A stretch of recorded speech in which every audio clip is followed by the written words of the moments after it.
Hi guys, my name is Keith Neurotis, known as the leader and superior of Club LASM, aka lover of animated shows and movies, and I'm here with Gilbert. Hello. And Adam. Hey, how you doing? So first things first, how are we doing in this lovely Saturday? Surprisingly, a bit better. I still got some annoying dogs that just keeps barking. I'm trying to take them out, but other than that, I'm fine. How are you? Pretty good, actually. Considering, it's Saturday. Yeah, So we I'm all know what expecting to that be as means. much as tired, but thank goodness I wasn't as tired than the past 2 weeks of watching new episodes, It's gonna be a pretty busy day for me. It's gonna first I'm doing this with you guys, which is always enjoyable and fun. And after this, I'm gonna be in a watch party. We're gonna watch Pinocchio: The True Story. That'll be fun. Don't worry, it's not for the reason you think. Yeah. We're gonna it's gonna be more for more laughs really, and then I gotta go to work. It's gonna be very very busy for me. Well, with that out of the way, I guess we should just get to the Owl House already, because that Owl House episode was magnificent. I loved it. And what's better is that it's a Willow-centered episode, something that we've been hoping for a while, right? Yeah, we did not just have, we literally just had this podcast episode about her, and I'm happy that we finally got it.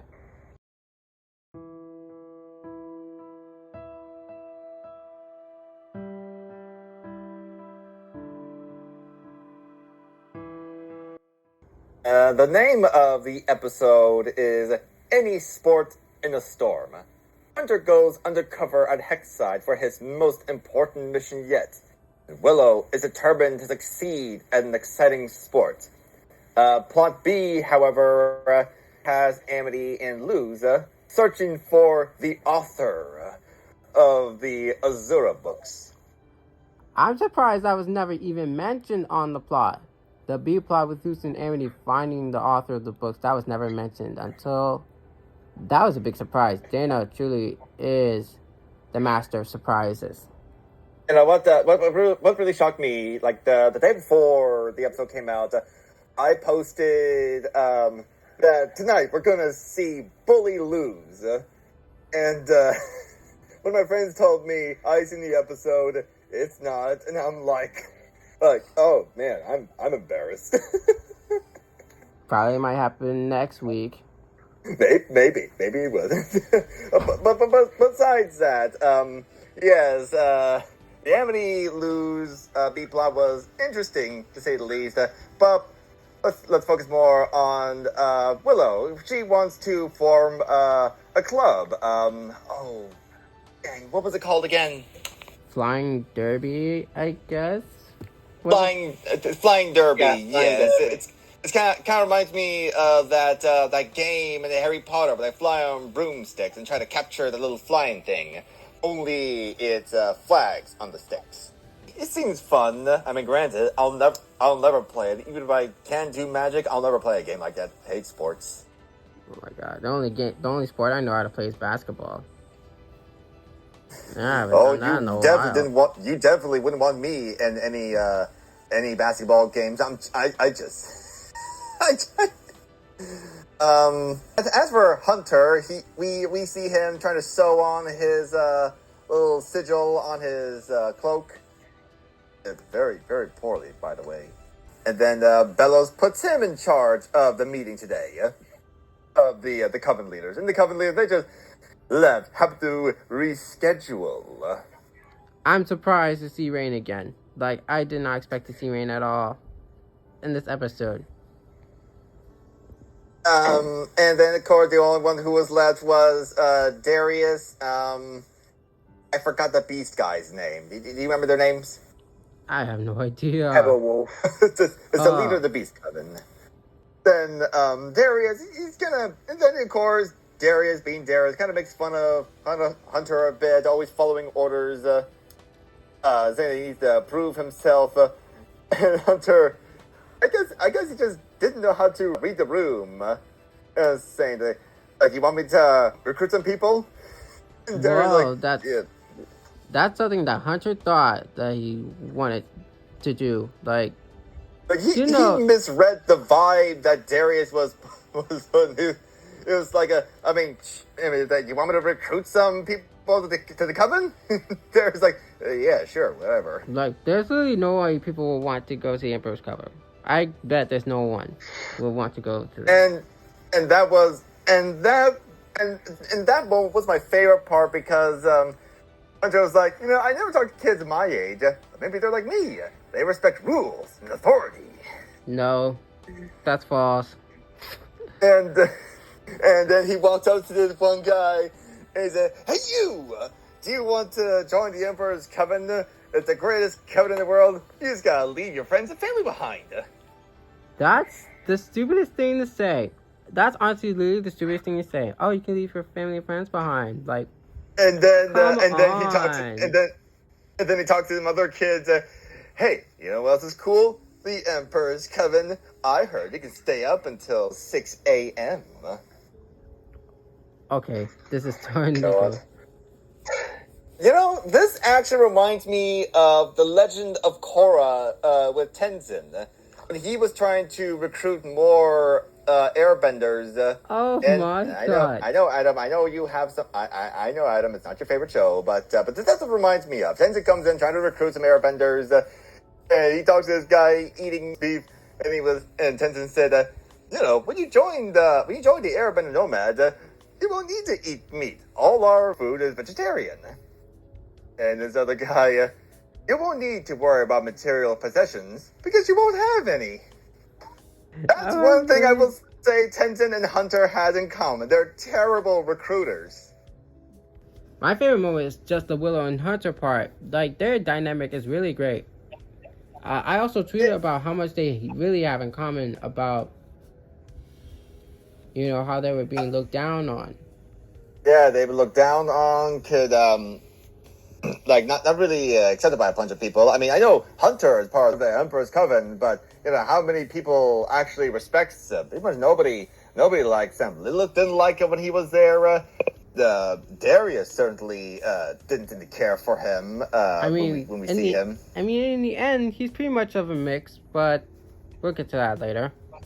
But still, we can pretty much say what everyone was thinking based on these interactions with him. And Willow, on the other hand, similar thing. Lots of her classmates looked down on her. The only friend she had was Gus, and then being Luz kind of helps change things. Kind of like what happened with Hunter. Luz meets Hunter and, kind of open his mind just a wee bit. Not really much enough when he fought Amity, but, it's a start. Like, I really loved Willow in this episode. Like, I just can't stop thinking about Willow in this episode. I just loved it. Before I continue, is there anything you like in this episode so far? Yeah. Well, apart from the obvious, can I be a cop out and say all of it? I gotta cop out and say all of it, but the character evolution of Willow is what I'm really proud of this episode. I mean, you can really tell from the 4 episodes that we watched during that one Owl House stream party is clearly just as how Willow really changed as a character, and I'm really happy to see that the girl that she has became as of now in the show. She truly carried. She really is a lot more confident, willing to form a team, form a club, and even managed to get through to Hunter. Yeah. Like, would you still want to call him Hunter or just Caleb? Caleb. Yeah. That's a nice name. And then we got the flying derby. It was really cool. It was really cool to see. It's funny to see that the Abomination teacher still has a grudge against Willow dropping his class. You imagine a professor getting pissed at you because you dropped his class? Oh my god, that's what I was fearing the most. Every day if I were to retake a class like that. And what's funny, and then after that, the Emperor Coven comes in and captures them, and one of them threw a punch at Steve. Yeah, haven't How Steve good suffered punch, enough? Steve. I forgot. It's like, look, I'm sorry, and Hunter's like, look, I'm sorry about this, but you really had to punch Steve. And Steve was like, no, it's cool. Digits were high. Yeah, Steve is like literally part of the ally, even though he still works at the Coven. Partially. And we can even see Steve at the house party in the last episode. He still loves Lilith. Like he's still a big fan of her. Like, go Lilith! Of He's a course. massive Lilith simp. And then of course, the Amity and Luce episode. It was also very interesting. That one where they tried to find the author of the Azura books. And they're coming up with all sorts of theories of who the author could be. Is it Ida? Did she write it? Or did Philip wrote it under a pseudonym? Or maybe Luce's mom wrote it to prepare her for her journey. The most relatable thing I've ever seen in my life. They even made a theory that maybe the author can travel between worlds. I actually believed in that theory, and then it turns out that the book was written just like a normal person, normal human, most likely. And then it turns out scamming them. Convincing turns out Tiny Nose, Tibbles, and Bartholomew were trying to make a profit of these books that washed ashore. Well, isn't that illegal? That's the only question. I mean, is it really illegal? I mean, maybe maybe on Earth, but we don't know the law in the Boiling Isles. And what does it matter? The only person who buys the book is one person. Amity Blight. The Amity Blight. She's probably the only one who bought those books. And unless she buys them in bulk, that's not a lot of money. Oh my god. And what this drew my eyes. When I'm telling you, he was like he was bringing the book to Tybalt, and then he sees Luce, like, Luce? He blushed a bit, and I don't. Sorry, Mouse. Luce is already taken. I may be overreading it, but I think he might have a crush on her now. But you're right. It's Oh my god. That was my favorite part. It's just him, just like blushing over Luce, and it was like, oh, I told you, something you want to say, buddy? Well, but then in the end, I did love that. Their theories didn't pan out, didn't work out the way they want. But it was fun to make up some stories, and even if the answer didn't satisfy you, it was still fun to think about. And I think we can all relate to that as fans and viewers. Yeah, like, all the fans have been theorizing one thing, but when you actually see it, it's not the way they see it. Or just like when plot twist comes, I was like, oh my god, that just happened. Awkward silence. Yes. Like, kind of like an awkward silence type of vibe when it comes to shows. Silence. How about anyone list our favorite parts? Well, my favorite moment the is how Willow truly game was quite good. Oh, sorry. Adam liked the game, and the game was really cool. I thought it was quite fun, actually. It does look fun, but I wouldn't do it. It's too damn high. I wouldn't do it. No. I'd like fall. I was thinking that I'd fall off the talisman and break a bone. I have no balance whatsoever. Same. Yeah. I know how you feel. Well, my favorite moment was the Willow and Hunter dynamic. I remember I made a tweet theorizing if Willow could be the missing piece of Hunter finally realizing what he's doing is wrong. Yep, that is very something. Willow, like we said, she grew as a person, and looking at Hunter, kind of knows what it's like to be looked down upon, and not really taken seriously. And it sounds like what he needed is a friend, and willing to make him part of the team, even if Hunter originally wanted to do it just so he can find the best to recruit.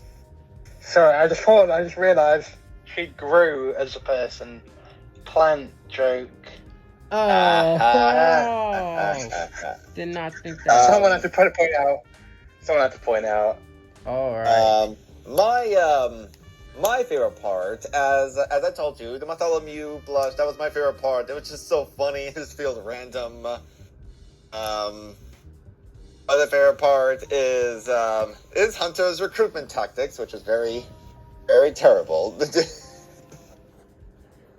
Well. Third favorite part is him talking to Darius on the Raven phone. Oh wow. I called Darius. Darius, like, he's taking looks like he's taking a spa day for himself. It's like, how did you get this number? Yeah, that's what I'm trying to figure out. I mean, Doesn't matter. It doesn't matter. Hunter had to tell him about the recruits. I forgot to mention that Hunter now has a pentagram now. And he's a slow typer. Types with, they say he typing with one hand.